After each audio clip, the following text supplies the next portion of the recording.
நீ கண்ணால வளைச்சு வளைச்சு கூப்பிடும் போதே உன் காட்டேரி புத்திய காட்ட போறேன். ஏன் பர்மிஷன் இல்லாம எனக்கு முன்னாடி எப்படி நீ உட்காரலாம்? ஒரு ஆண் உட்கார்ந்து அவனுக்கு முன்னாடி ஒரு பொண்ணு நின்னுகிட்டு இருந்தா அது அந்த பொண்ணோட பணிவை காட்டுது.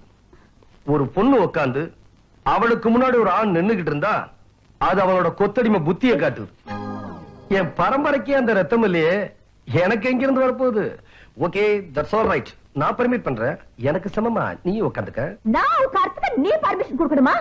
உன்ன கார் தானே சொன்னேன், படுக்கவா சொன்னேன்? என்ன டச் மீ? இப்ப எதுக்கா என்ன கூப்பிட்ட? நான் நின்னுட்டு இருக்க, நீ உட்கார்ந்து பேசல.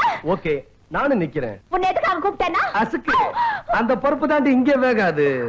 உட்கார்ந்தா 2 பேரும் உட்காருவோம், நின்னா 2 பேரும் நிப்போம், படுத்தா 2 பேரும் படுப்போம். அந்த சமத்துவத்துக்கு இடம் கிடையாதுன்னா ஐ ஆம் கோயிங்.